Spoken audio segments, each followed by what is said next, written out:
Friends, welcome back to my channel Mukesh English. This is Mukesh Soni.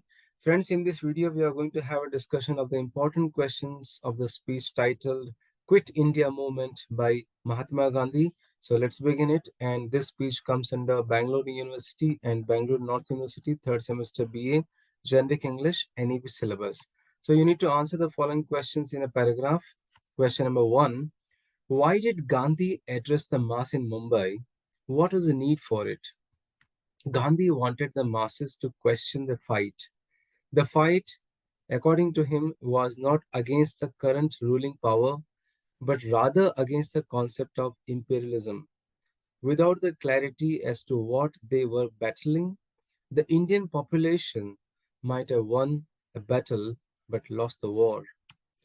Gandhi has rightly remarked, he said, then there is a question of your attitude towards the British.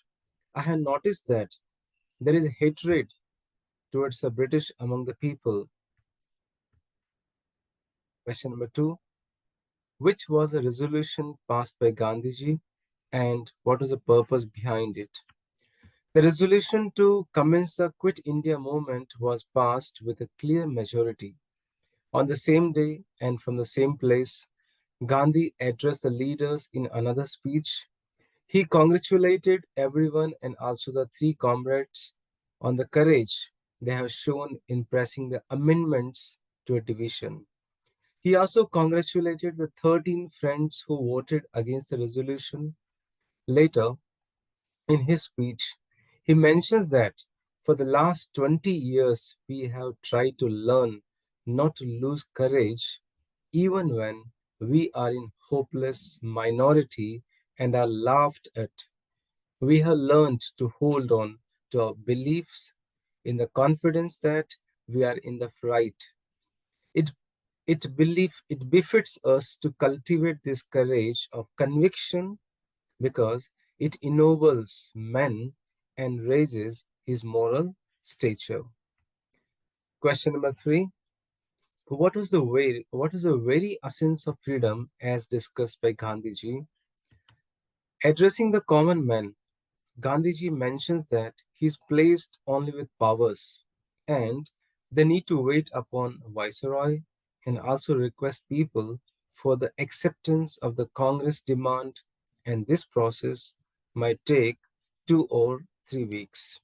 During this time, he requests the people to carry out the 14-fold constructive program, and everyone should consider himself or herself a free man or free woman and also act as if they are free and no longer under the heel of that imperialism, that British imperialism.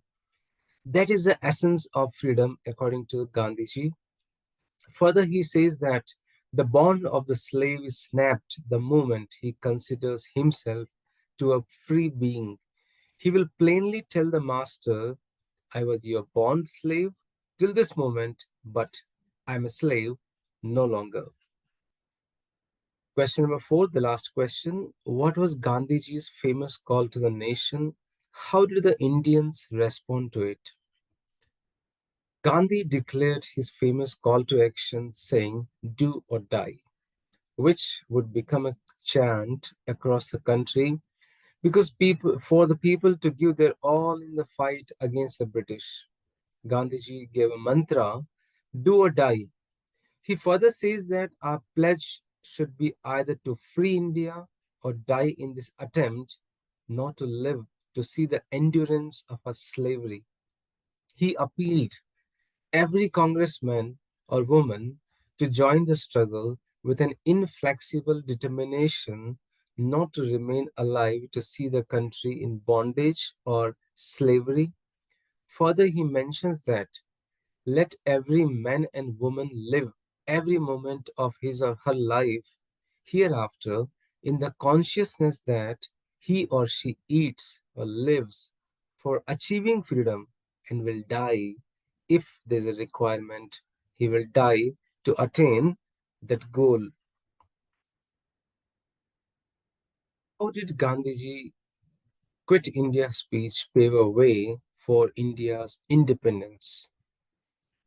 On August 1942, Gandhi addressed the masses from the Gowalia Tank Maidan in Bombay, which is now called as Mumbai, and exhorted them to participate in the Quit India movement. He mentions occasions like the present do not occur in every days, but rarely in anybody's life. I want you to know and feel that there's nothing but purest ahimsa in all that I am saying and doing today.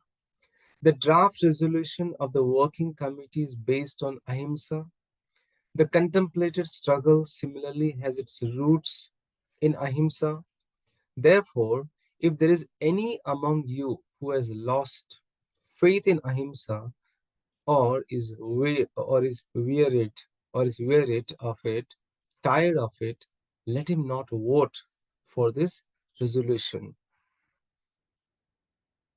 Although Gandhi was the torchbearer of nonviolence and strongly believed that the principle would be a perfect weapon against the tyranny of the British government, he was not blind to its imperfections. In his speech, Gandhiji commented on British imperialism and a sense of freedom. Gandhi declared his famous call to action, do or die, which would become a chant across the country for people to give their all in fight against the British. Gandhi gave a mantra, do or die. He further says that our pledge should be either to free India or die in this attempt, not to live to see the endurance of our slavery. Hence, Gandhiji's words paved a way for India's independence.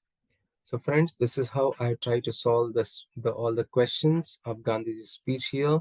And I have already done the summary of the speech. You can go through the description box, all the lesson summary, all the lesson summaries, links, and the plays links. All the videos are done.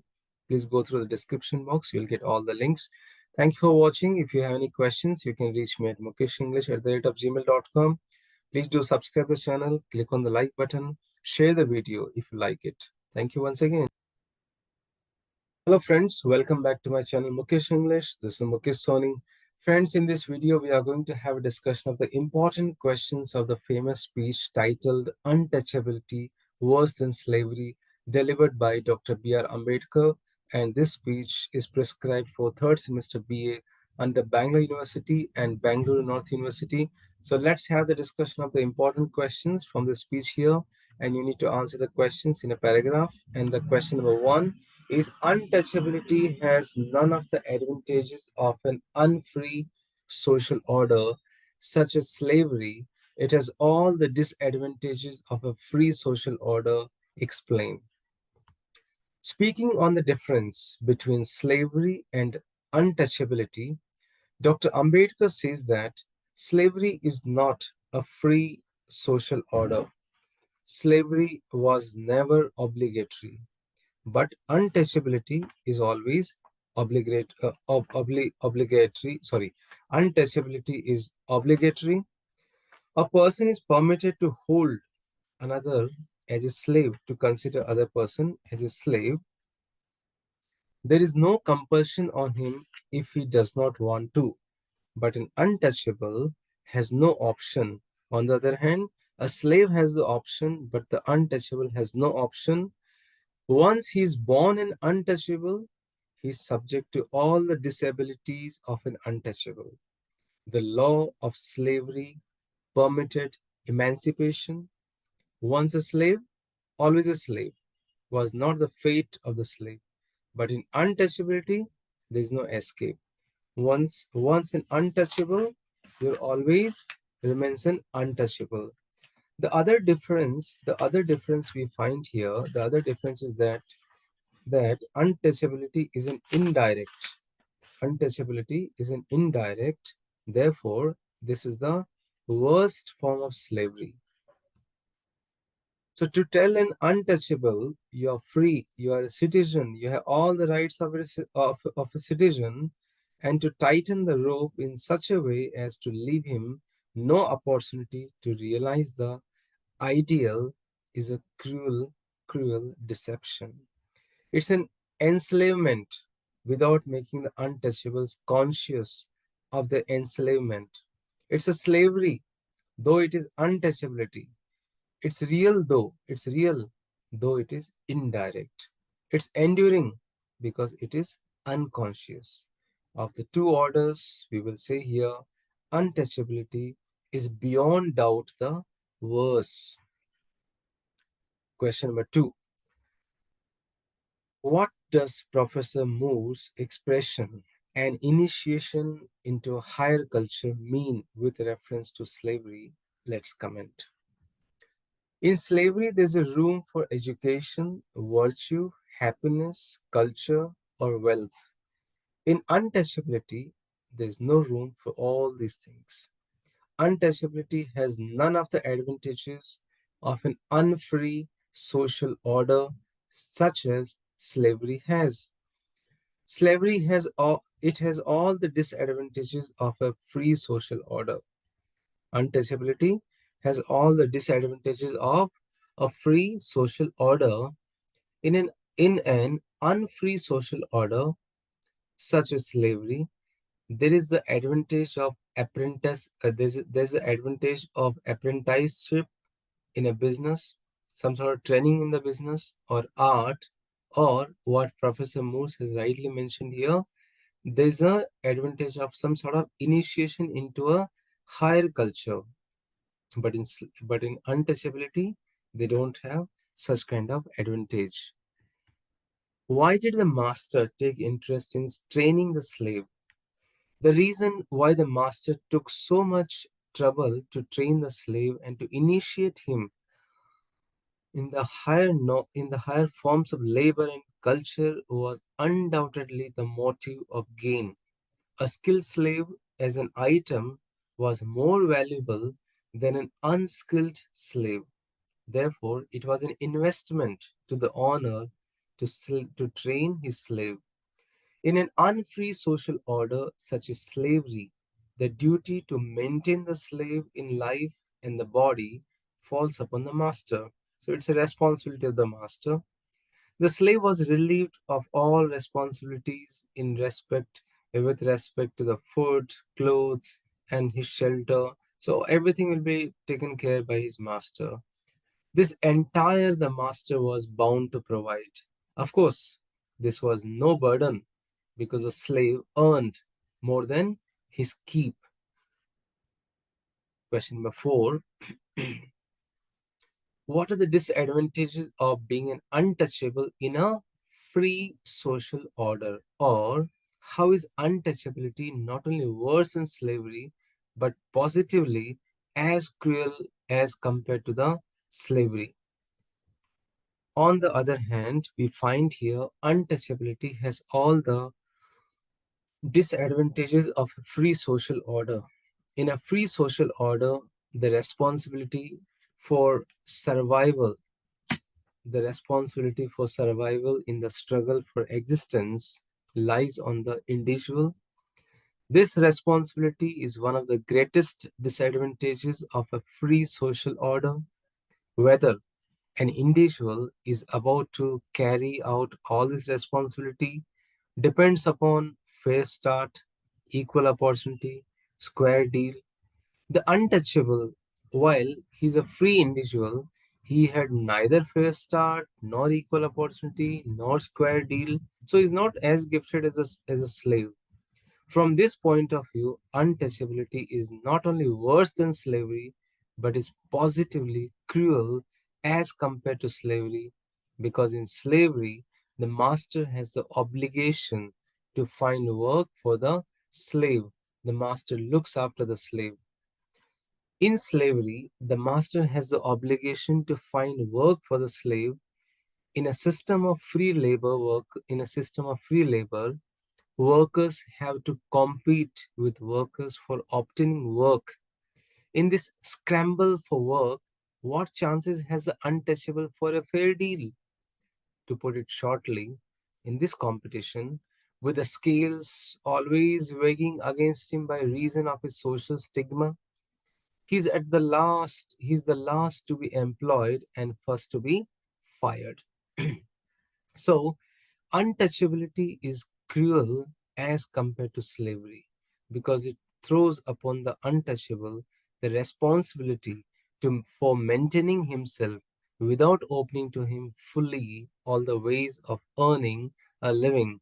On the other hand, we have seen in slavery, it is a master who looks after, who takes care of his slave even till the end. So, friends, this is how I have tried to solve the questions of Ambedkar's speech here. If you have any questions, you can mail me at mukeshenglish@gmail.com. I have also done the summary of this speech and all the speeches. You can see all the videos of third semester BA, and the links are provided in the description box. Do subscribe the channel. Click on the like button. If you like the video, please share the video. Thank you so much. Hello friends, welcome back to my channel Mukesh English. This is Mukesh Soni. Friends, in this video we shall have a discussion of the important questions of a famous speech, My Vision for India, delivered by Dr. APJ Abdul Kalam, and this speech is prescribed under Bangalore University and Bangalore North University for third semester BA Generic English. So let's have a discussion, and you need to answer those questions in a paragraph. Question number 1. What are Abdul Kalam's three visions for India? The most important question for the examination, friends. Please take care. This is the most important question.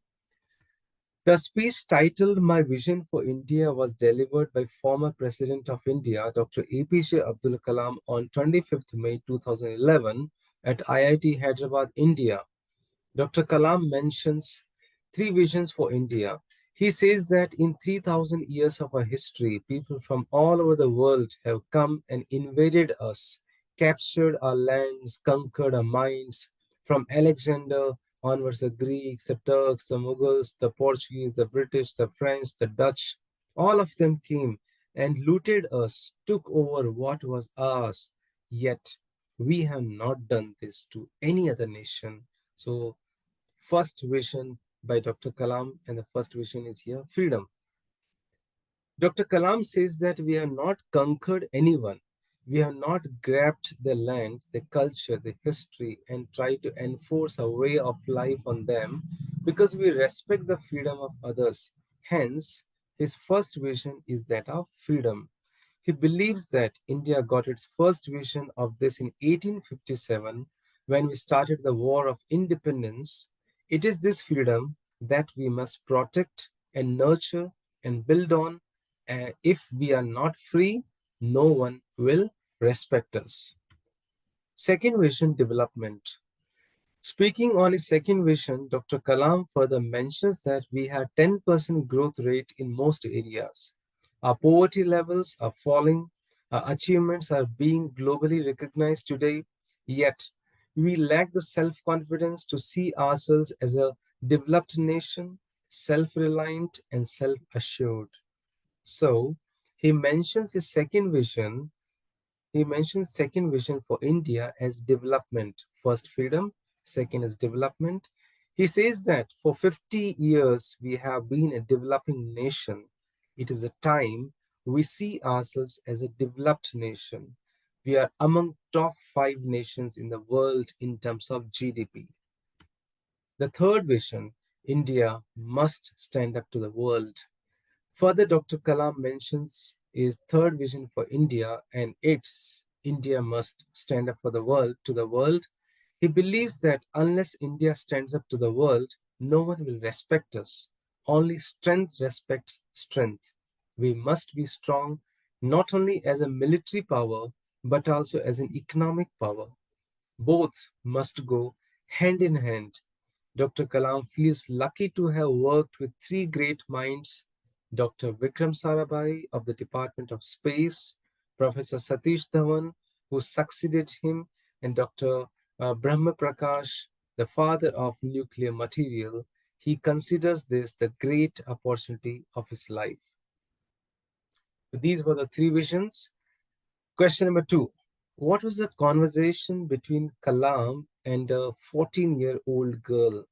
So when Dr. Kalam was delivering his lecture in IIT Hyderabad, a 14-year-old girl asked his autograph. He asked her about her goal in life. She replied that she wants to live in a developed nation, developed India. Dr. Kalam responded, he said, for her, you and I will have to build this developed India. You must proclaim India is not an underdeveloped nation, it's a highly developed nation. Question number 3. Why does Abdul Kalam echo J.F. Kennedy's words and how does it relate to Indians according to him? Dr. Kalam further says that India must be proclaimed as a highly developed nation, not an underdeveloped nation. You can say that our government is inefficient. You say that our laws are too old. You say that municipality does not pick up the garbage. You say that phones don't work. You say that railways are a joke. You say that airlines is the worst in the world and the mails never reach their destination. You say that our country has been fed to the dogs and is the absolute pits. You say, but what do you do about it? Dr. Kalam finally echoes JF Kennedy's words to his fellow Americans to relate to Indians, and he says, ask what we can do for India and do what has to be done to make India what America and the other Western countries are today. Question number 4. Describe in your own words how Kalam's vision turned into reality, or critically analyze the speech. So this could be a summary. Another way, in the famous speech, Three Visions for India in IIT Hyderabad, Dr. Kalam pleads for Indians to be involved in the nation-building process and to make India a developed nation. The main focus of Kalam's Three Visions for India is on developing India to its fullest capacity while facing challenges to the rest of the world with fully validated self-respect and dignity for the achievements that have been obtained in the modern times. Being the father of India's integrated guided missile program, Dr. APJ Abdul Kalam mentions three visions for India based on the achievements and progress that he witnessed in the history of the nation and during his own career as a missile scientist.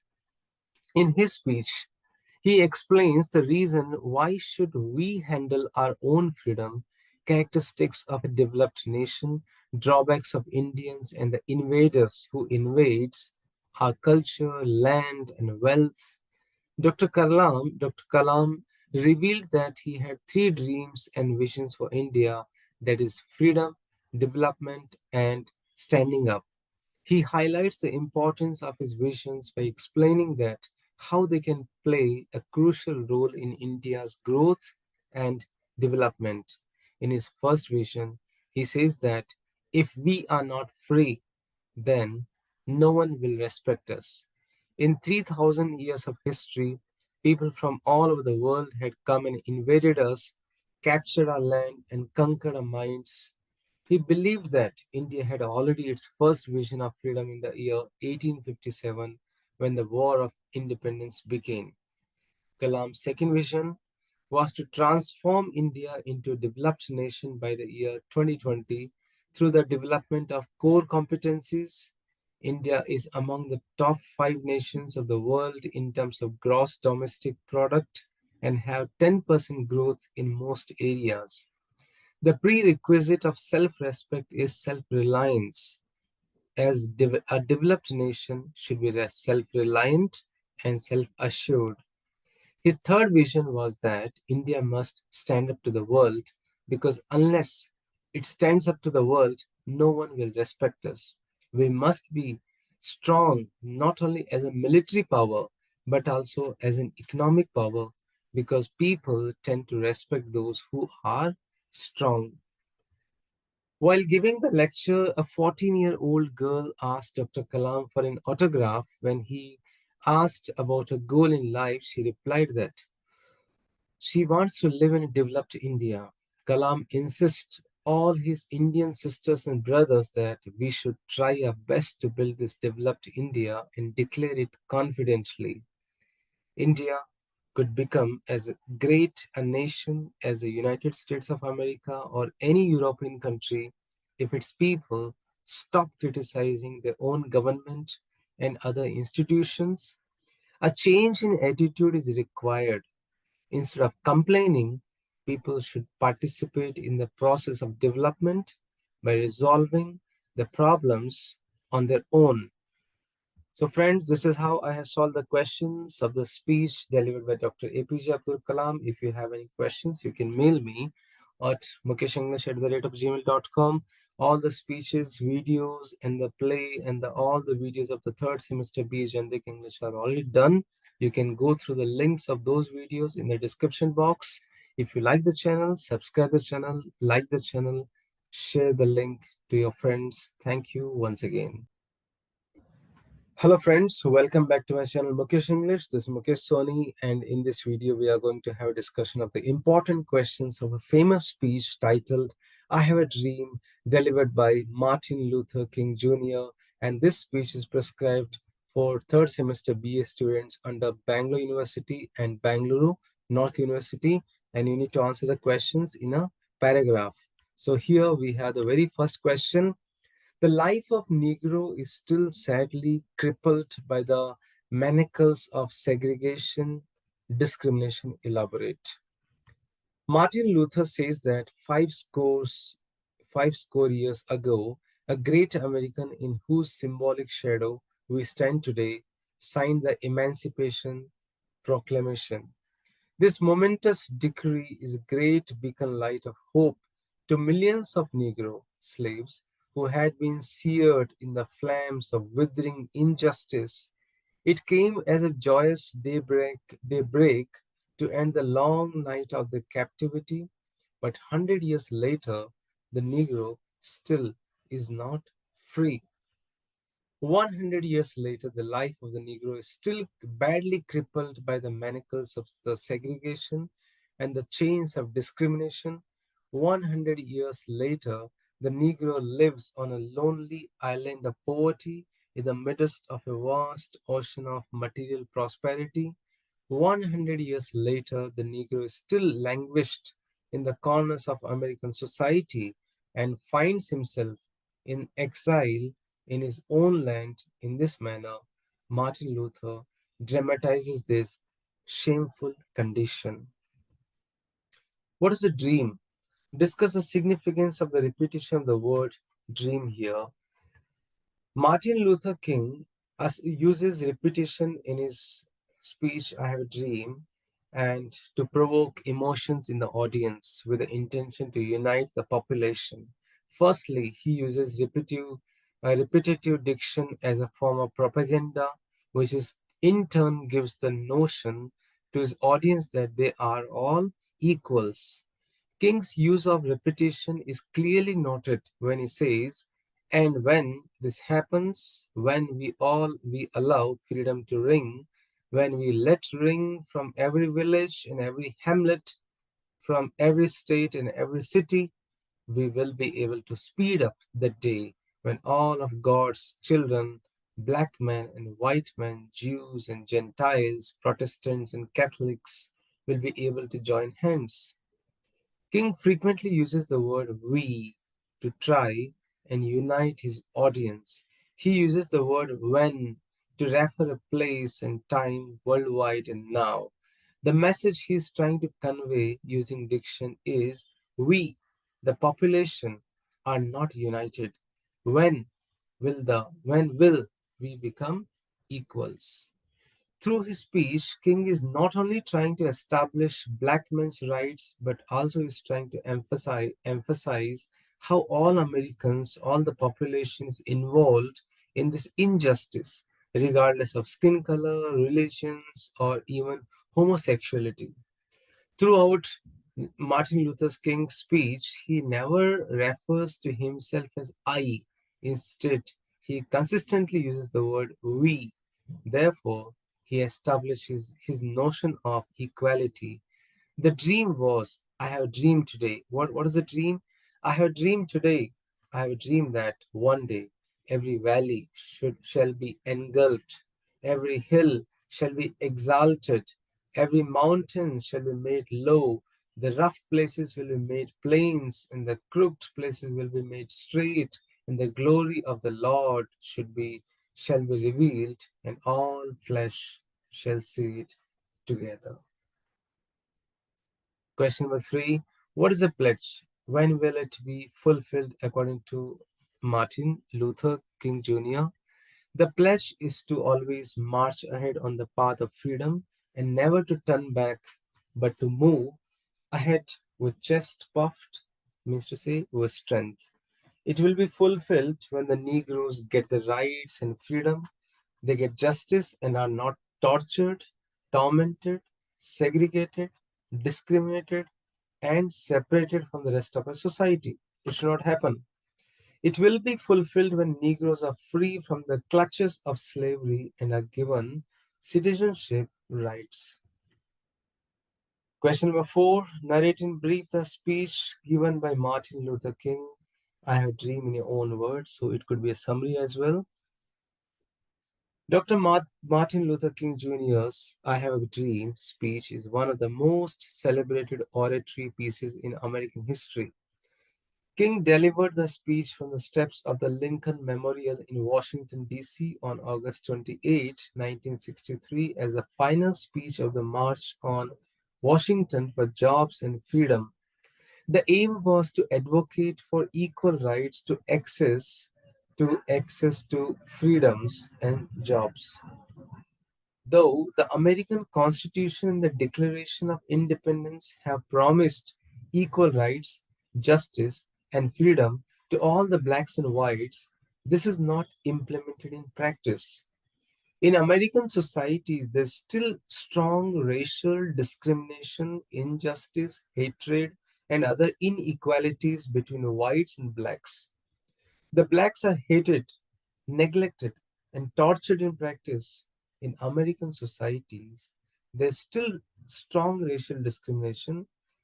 They are deprived of the rights, freedom, equality, justice. They are treated to be slaves and are exiled in their own country. They live a very poor and miserable life among the rich whites. Only the whites enjoy the rights of life, liberty, and the pursuit of happiness. Martin Luther King addresses the American blacks and says that they should continue the struggle until they establish equality, peace, and brotherhood in America. However, the struggle should be without violence. He says that they should fight for the rights without causing physical violence, which may cause bitterness and hatred. They should follow the path and philosophy of Mahatma Gandhi. If they keep on struggling in a disciplined way, they will achieve their aims. Luther King hopes that one day the chains of hatred, racial discrimination, injustice, and inequality will be broken. The new sun, the new sun will rise with the rays of liberty, equality, peace, and brotherhood.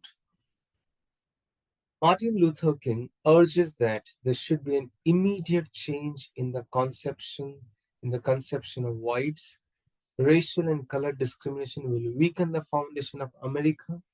Luther King says that his dream is the dream of America. His dream is the dream of freedom, justice, equality. The color of the skin is not important. What is important in humanity? Therefore, one day, all discrimination and inequality will disappear. All the blacks and white will walk together, joining hands as brother and sister. At last, not only blacks, all the American people will be free. There'll be sweet music of liberty, justice, equality all over America. So, friends, this is how I have tried to solve the questions of the famous speech "I Have a Dream" by Martin Luther Jr. King. In the description box, you can see the links of all the videos, all the third semester BA generic English videos. Links could be seen in the description box. If you have any question, you can reach me at the mukeshenglish@gmail.com. If you like the video, subscribe the video, like the video. If you like the video, please share the video among your friends. Thank you once again. Wish you good luck for the examination. Hello friends, welcome back to my channel Mukesh English. This is Mukesh Soni. Friends, in this video we shall have the discussion of the important questions of the famous speech titled The Emancipation of Indian Women, delivered in 1918 by the famous speaker Sarojini Naidu. And this speech is prescribed for the third semester BA students under Bangalore University and Bangalore North University. You can go through the summary of the speech and the links are given in the description box. So let's begin the question answers. You need to answer in a paragraph, and the question number one is here. What does Sarojini Naidu say about the need for boldness in women? Speaking on the boldness of women, she says that narrow-minded people condemn the women's education. She reminds them the heroic stories in the scriptures of motherland. It was a privilege of India to possess women who were bolder and braver than men. Even today, even today, the need is that we, the women of India, should be bold and go to Yama, Savitri, like, and beg of him a new life for Mother India. She says if the boldness is condemned, the lack of confidence and manliness in women, what do your homage to Chand Baby, Ahilyabai signify? What's the meaning? How do you show respect? She suggests to read Mahabharata and Ramayana and read of those brave Indian women who accompanied their husbands in the wars and the wilderness of the jungle. According to Sarojini Naidu, education is important to women. What's the importance of education according to Sarojini Naidu? Emphasizing on the importance of women, Sarojini Naidu says that education makes a person more intelligent than the woman is. An educated woman can look after her house better than her illiterate sister. In Europe, too, there are types of critics similar to that in India. Today was once met with who cried, who would look after children? Who would look after, who would light the lamps? Will the women be allowed to bring dishonor to us menfolk? So where is that type of critics gone?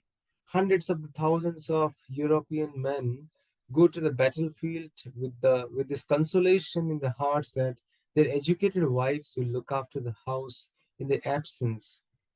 Could Indians have the same consolation? Japan founded universities for women, and benefits from these universities have been reaped by others than the Japanese also. Question number three. How does Sarojini Naidu make the people of Punjab understand their rights and their responsibilities? Sarojini Naidu appeals to the people of Punjab to understand their rights and also their responsibilities.